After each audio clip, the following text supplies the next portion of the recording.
Ang susunod na programa ay Rated G. Ito ay pwede sa lahat ng manonood.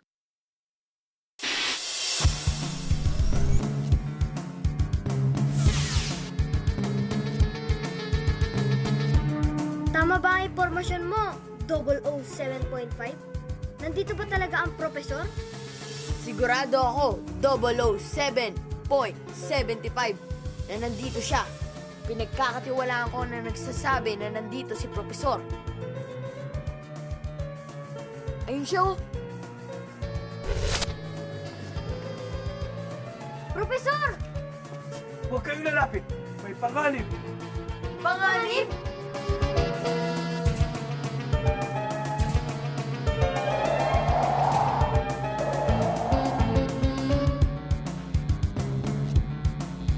Sabi ko na nga ba eh, laser beams! Kapag tumama tayo dyan, masusunog ang katawan natin! Matagal na natin pinagantaan to, 007.75. Alam mo na ang dapat gawin.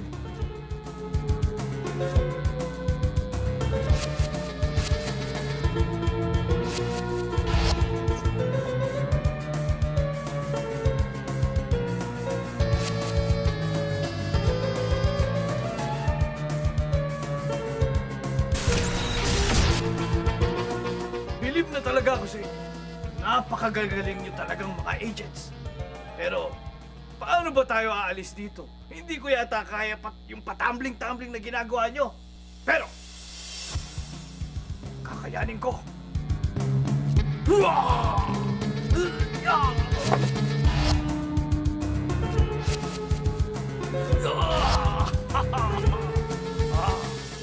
Profesor! Ah! Meron naman po kami nito eh.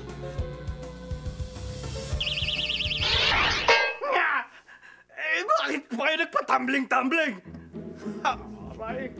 Ang tagal po kasi namin nung pinag-trainingan eh. Sayang naman po, hindi namin magagamit. Aray na. Alalayan. Oh! Si Dr. Ibin at si Minamani!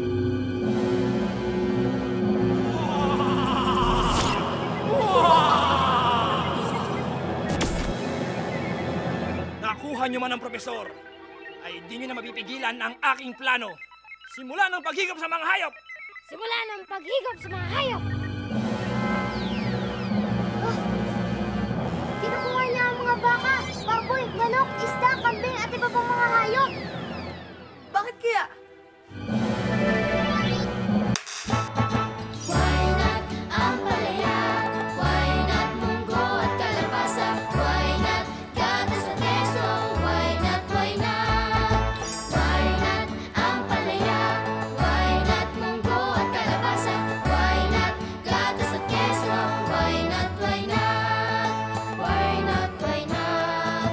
Why not, why not? Why not, why not? Why not? Why not?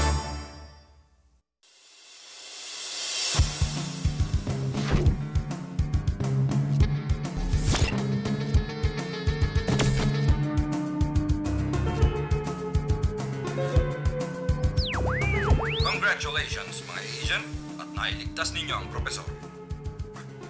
Salamat po. Ginawa lang po namin ang aming tungkulin. Pero, ang pinagtataka ko lang, bakit kailangan niya pang kunin lahat ng hayop? Ginawa niya yon dahil gusto niyang ipagkait ang protina sa mga tao. Ipagkait po ang protina? Eh bakit niya naman po gagawin yun? Dahil ayaw nang lumakas at lumaki ang mga kalamnan ng tao. Gusto niya, payat yung mga tao, gaya niya. Eh ano naman ang kinalaman ng hayop sa protina? Eh ano nga ba ang mga pangunahing sustansya na binibigay ng mga manok, baka, baboy, at iba pang hayop? Protina nga! Paano po yan? Hindi na po lalaki ang ating mga kalamnan o muscles. Huwag kayong mag-alala. Kaya ako nga ipinaligtas sa inyong profesor. Nasa kanya ang kasagutan. Siya nga pala. Nasaan na siya? Umuwi na po eh.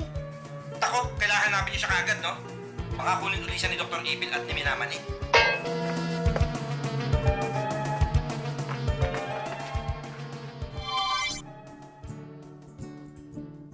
Apo. Opo.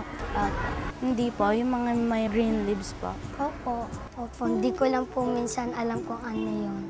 Yung gaya po ng mga sitaw, patani, mga ganun po. Patani po. Yung mga mani. Sitaw, kadyos, munggo po, tsaka po sitaw.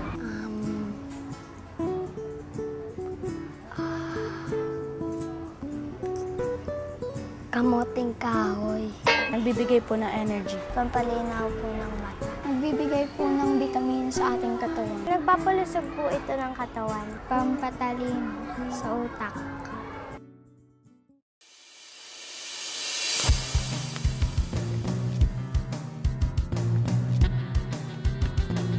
Profesor! Oh, kamusta kayo?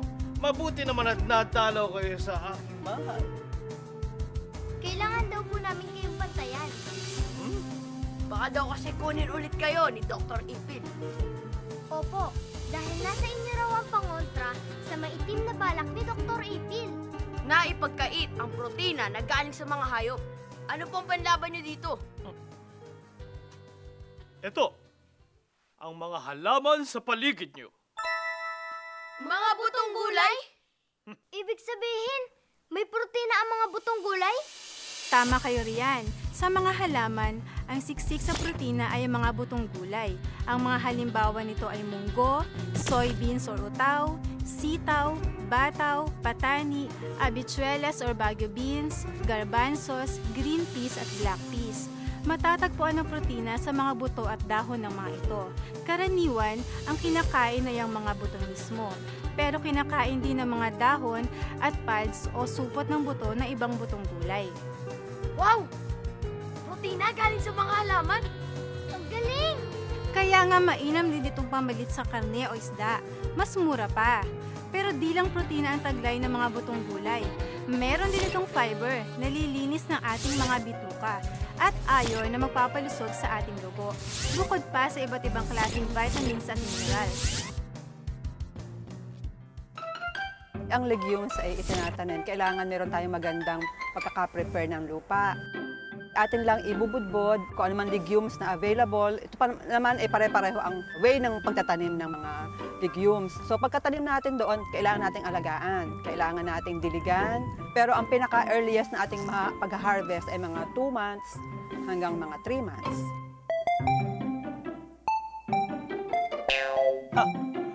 Ano-ano na nga ba ang iba't ibang butong gulay? Ilan na ba rito ang nakain nyo?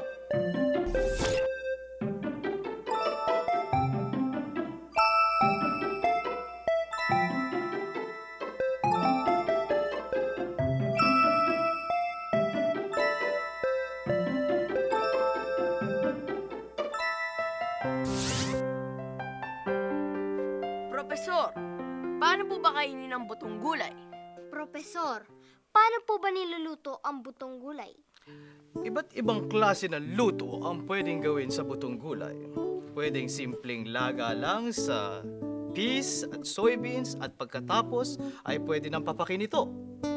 Ang iba naman tulad ng sitaw, habichuelas, pataw at patani ay pwedeng igisa kasama ng ibang gulay o isahog sa sabaw tulad ng nilaga, sinigang, o bulanglang. Pwede rin naman gawing steamed o buttered. Ang linamnam!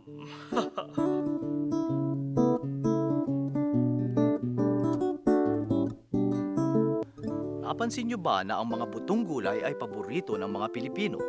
Ang isang ebidensya nito ay ang kantang Bahay Kubo. Matutukoy niyo ba ang mga butong gulay sa popular na awiting ito? Bahay kubo, kahit munti, ang halaman doon ay sari-sari, singkamas at talong, sigarilyas at mani, sitaw, bataw, patani, kundol, patola, upot, kalabasa, at saka meron pang labanus, mustasa, sibuyas, kamatis, bawang at luya. Sa paligid-ligid ay puno ng linga. Narito ang ilang bagay na kailangan tandaan kapag bumibili ng mga butong gulay para matiyak na sariwa at masustansya ang mga ito. Ang mga butong gulay ay maaaring bilhin bilang tuyong buto o kaya ay sariwa o yung nakalagay pa sa pods. Kung bibilhin na sariwa, tiyaking maganda pa ang kulay nito. Luntian o green at hindi pa naninilaw o brown. At saka medyo makintab at hindi pa natutuyo. Dapat din ay hindi batik-batik o may mga butas. Kapag bibili naman ng buto, dapat ay namimintog pa ang mga ito at hindi yung parang tuyot o umimpis na dahil walang laman. Mas maganda rin ang mas matingkadang kulay kaysa dun sa mukhang kupas na. Sarap po pala ng butong gulay, Profesor. At ang galing niyo po pala magluto. Pwede rin kayong cook. Salamat mga agents. Mahilig talaga akong magluto. At dahil dyan, bibigyan ko kayo ng isang tip. Tip po? Sa pagluluto ng butong gulay ay mas mainam na ibabad ito sa tubig ng ilang minuto hanggang 1 oras bago ito lutuin. Matigas ito kaya matagal lutuin. Kapag binabad na, ay mas mabilis lumambot. Tatandaan po namin yan, Profesor. Isa pa, kapag binabad nyo ang butong gulay sa tubig, siguraduhin tanggalin ang mga butong lulutang. Ibig sabihin nun ay wala na itong laman at wala na ring sustansya. Ang galing niyo po talaga, Profesor. Tignan natin kung hanggang saan ang galing niya. Si Dr. Ipil! Tignan natin kung hanggang saan ang galing niya. Si Minamani!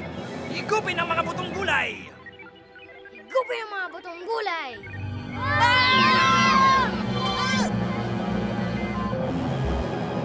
Nawala mga halaman.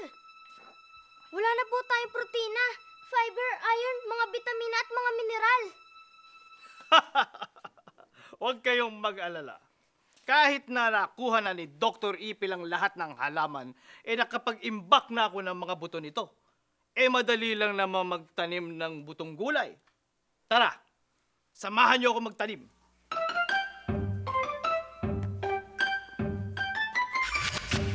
Ayon sa aking pananaliksik, ang tawag sa butong gulay sa wikang Ingles ay legumes. Ito ay galing sa salitang Latin na legumen.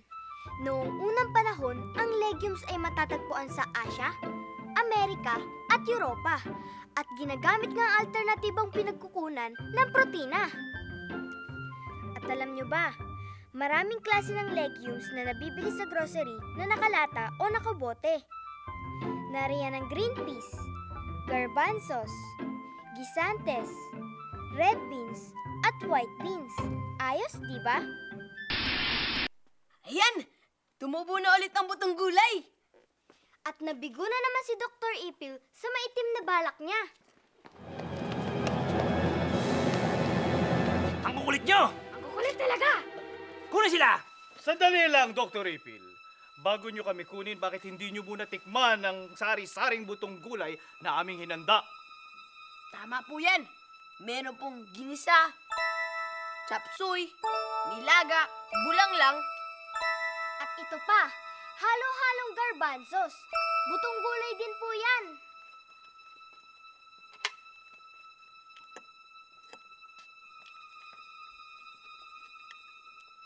Aba, malasa rin pala ang mga ito. Fairness! At marami pong protina, fiber at iron. Okay sa'yo yan, Dr. Ipil. Kaunting ehersisyo, protina mula sa butong gulay, karne, at tamang pahinga ay lalaki na ang iyong kalamnan. Aminin mo na, Dr. Ipil, kaya mo naman ipinagkakaitang protina sa mga tao ay dahil hindi mo mapalaki ang iyong kalamnan. Hindi kasi ako kumakain ng karne at gulay. Pero kung ikaw magluluto, Approve! Pero kailangan nyo rin pong tandaan, di pwedeng butong gulay lang ang kakainin. Pero maganda din itong idagdag sa Sari-saring masustansyang pagkain na kinakain natin araw-araw. Ito ang daan kalusugan. Congratulations, agents! Mission accomplished.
Ugaliing mag-healthy lifestyle araw-araw, mag-exercise, umiwas sa mga bisyo tulad ng alak at sigarilyo, at kumain ng masusustansya para makaiwas sa mga sakit tulad ng cancer, diabetes at iba pa. Wastong nutrisyon, alamin, gawin at palaganapin.